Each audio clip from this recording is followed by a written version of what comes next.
Hello everyone, I am back starting another vlog. I hope you don't mind my current hairstyle. I just got done filming a couple videos. It is currently a little after 1 in the morning, so technically today is Thursday, August 16th. I usually don't start my vlogs out with, well, I mean, I guess I start my vlogs in the intro, but I don't start them with like a sit-down intro. But I thought I would just go ahead and film this little sit-down intro now because obviously, like I told you guys, I just got done filming a couple of videos, so I already have like my tripod set up with my camera and I already have my lights. So I thought I would sit down and do a little bit of an intro for this vlog. I'm not exactly sure how this vlog is gonna go.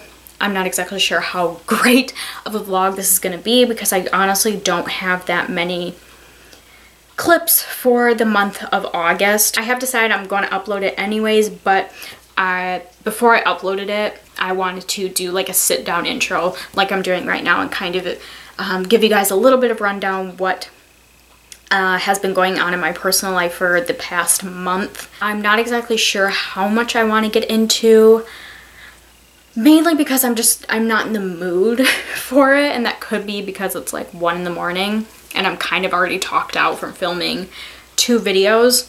But I do know my sister did vlog. I think she did a couple vlogs. I'm not exactly sure. I haven't watched them yet, so I can't really give you guys like a recap what she said in her vlogs. All I know is that she told me she did talk about this particular topic of my dad and what's been going on with my dad.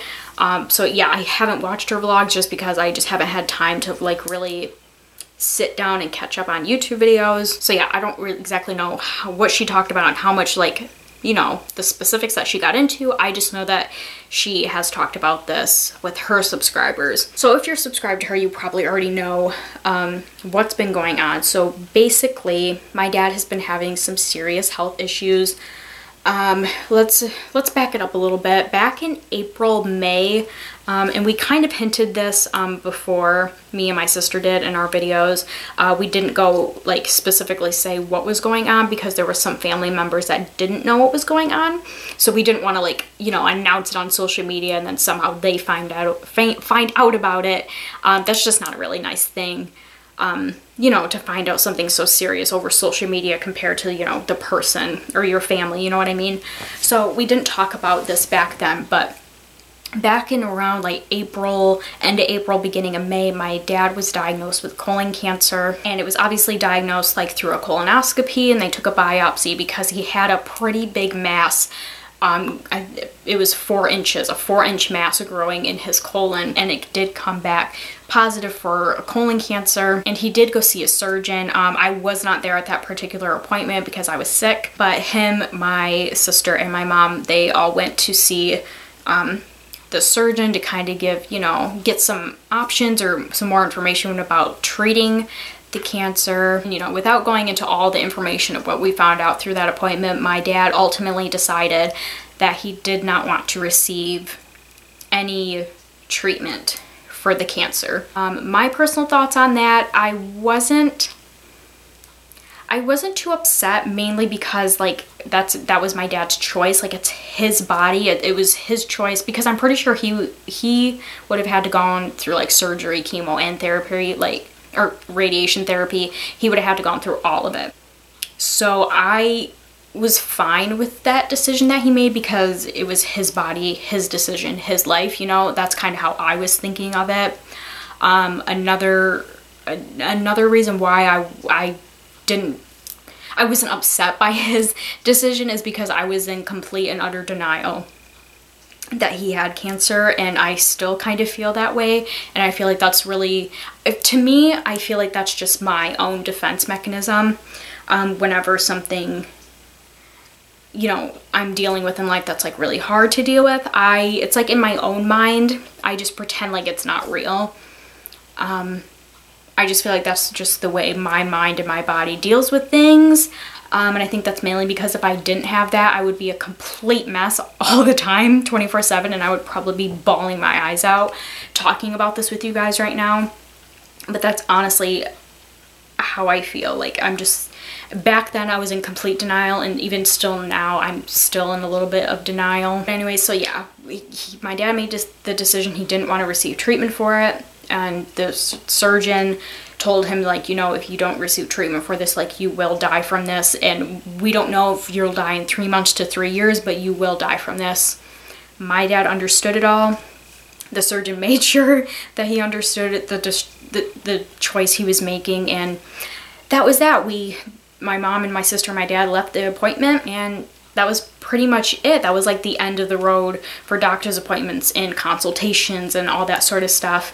Fast forward to the end of July, my dad was having some stomach pain.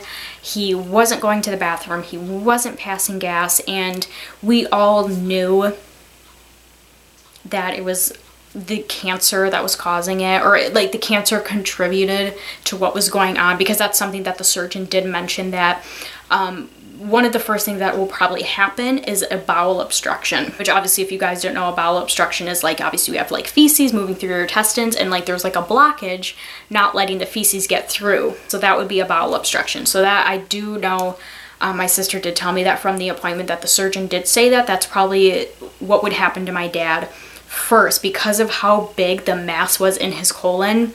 It was a 4-inch mass, like I said. So he said because of how big it is, there's a very big chance that it's going to continue to grow, and it's going to completely block off, you know, feces from getting through. So when I visited my dad, it was a Monday. I came over and I just saw in his face that something was really wrong, and he told me what was going on with the stomach pain and the cramping and not being able to go to the bathroom, not being able to pass gas. I knew right away that it was a bowel obstruction. I've tried, you know, to think like, okay, maybe he's just constipated, maybe he's just backed up. So, you know, we tried some milk and magnesia. That obviously didn't work. And so yeah, I talked to my sister about it, I talked to my mom about it. We were all kind of on the same page, like, okay, this is a bowel obstruction.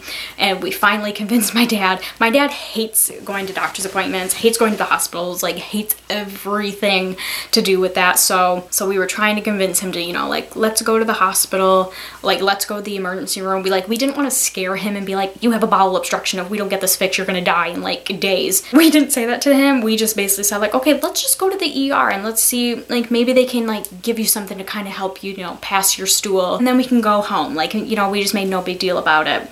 And at first he was not for it, and like me and my sister, we kept saying it to him, like, okay, come on, let's just go, let's go.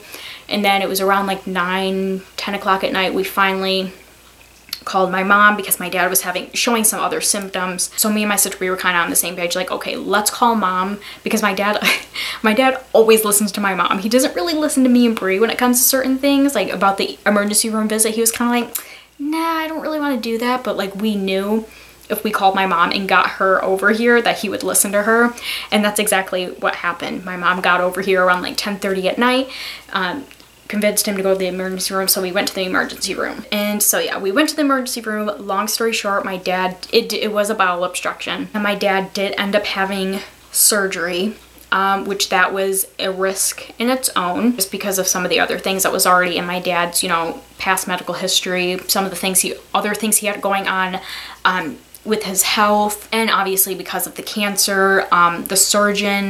Even the surgeon that did the surgery kind of told him, like, this surgery isn't going to do much. Like, obviously it would buy him a little bit of time, because the surgeon did say, like, if we didn't catch this bowel obstruction, if we didn't take him in when we did, he would have probably been dead 2 to 3 days later. So the surgeon did kind of explain that to my dad, like, obviously the surgery it's going to buy you a little time, because you're not going to die in like 2 to 3 days, but it could only buy you like a few months. But my dad still wanted to do the surgery, so they did the surgery. They fixed the bowel obstruction. They did end up taking some of his intestines out, which included the tumor that was in his colon. They ended up taking all that out, but it turns out, actually, I'm gonna pause right there. I wanna kind of go back to when my dad had the consultation with the surgeon back in May. That surgeon told us he was not able to tell us a timeline. Like I told you guys, he said like my dad could die from the cancer 3 months to 3 years from now. He said there was absolutely no way of telling when he would die, or like how much the cancer spread. he couldn't give us a timeline. So fast forward to now in the end of July when we took my dad to the emergency room, and the surgeon that did the surgery on my dad, he basically told my mom that that was a ridiculous comment, that the surgeon back in May said that he could definitely see that the cancer was very advanced, that the cancer has definitely spread and has more than likely spread through my dad's his entire body. And this surgeon actually told my mom that we should have been told back in like April, May that he only had 3 to 6 months left to live. So obviously that was already like 2-3 months ago. So the surgeon said more than likely he probably only has like 3 to 4 months left, which was very hard to find out. Me and my sister were not there when the surgeon was telling my mom all this, and I'm kind of glad we weren't, because I don't know, I didn't want to break down in front of my dad, but that's exactly what I did. I completely broke down after my dad, and while my dad was in surgery, my mom ended up telling me and my sister all this, and I completely broke down. It was more of just being so overwhelmed, all this information, and finding out that my dad only has a few months left to live, and that this cancer has like spread through his entire body, and it's so advanced to the point, even if my dad wanted treatment now, it's so advanced where like he couldn't get treatment now. So I completely broke down in the surgical waiting room. I was bawling and I just couldn't stop. And I think some of that was from, you know, because when we found out that my dad did have cancer, I never broke down. Like I told you guys, I think it was because of that denial, that defense mechanism that kept me from breaking down. I feel like it was just all this emotion and all this denial that was just building up in me, and it just all came out all at once. I was just bawling the entire time my dad was in surgery. So yeah, my dad had the surgery. He is now home. I am at my dad's, and I have been at my dad's for a few weeks now, 2-3 weeks. Whenever he came home from the hospital, my dad is on hospice, so he is assigned like a hospice doctor, nurse, and aide that they do come in every once in a while. But my dad is home, and he's actually sleeping right now because it is like going on 1:30 in the morning. So I have been staying here pretty much 24/7 because my dad pretty much needs like 24/7 care, and that's mainly because of just how weak he's been. In a way, he has kind of improved, because when he first came home from the hospital, he was sleeping pretty much the entire time. Now, recently, he's been awake a lot more, but he still is pretty weak, so he can't do a lot of things, at least on his own. He needs someone there with him. So that's why me, my mom, or my sister have to be here all the time. And because I'm not working and I'm not in school yet, and I'm able to stay here, I have been the one to stay, you know, the nights here and everything like that. Yeah, so that's pretty much all that's been going on. I gave a lot more information than I planned on giving, but yeah, that's pretty much everything that's been going on. Currently, I apologize, my camera died, so I'm gonna make this quick. But yeah, currently, right now, my dad is doing okay. Obviously, the diagnosis hasn't changed. You know, there's no way of curing it, no way of treating it at this point. Obviously, being on hospice, the main thing we're doing is just keeping him comfortable and keeping him, you know, happy for the time being. And we're just trying to spend as much time as we can with him right now. So that's everything that's been going on. Since the end of July, we've just been really focused like on my dad and taking care of my dad and dealing, you know, with all these different emotions. So yeah, that's why I wanted to make an intro for this vlog, because I haven't been vlogging that much. I do have a little odds and ends clips that I am going to be including in this vlog, which you will see after this clip. But yeah, I just really wanted to like make this intro for this vlog so you kind of know what's going on, why there isn't like a full, you know, organized vlog or a vlog that makes any sense. It's mainly, after this clip, it's mainly just going to be little clips that I have taken throughout the month. So yeah, that's pretty much it. I really hope you all enjoy this vlog anyways, even though it's not going to be that interesting. Give it a thumbs up if you enjoy it anyways, and I'm not exactly sure when the next vlog that I do will be up, or at least I don't know when I'm going to get back to like my regular vlogs, because you know, taking care of my dad and like basically what I've been doing since my dad's got, you know, home from the hospital. It's not really going to change for the next few months. I do have my friend's wedding coming up on Saturday. Like I said, today's Thursday, so her wedding is Saturday. I have school orientation on Monday, and then in a few short weeks I will be starting back up with school. But other than that, my time is mainly going to be spent here taking care of my dad and just spending time with my dad. So I don't really know when my next like normal, I guess you could say, vlog is going to be up. I'm still filming videos. I'm hoping to keep the filming schedule or the uploading schedule that I do have currently, which is Monday and Friday. So far it's been working out.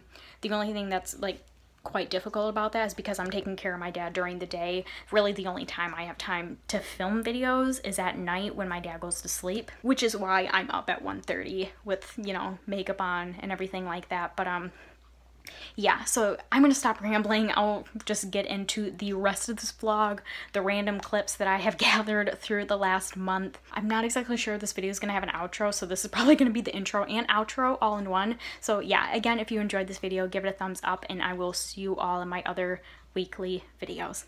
Bye everyone.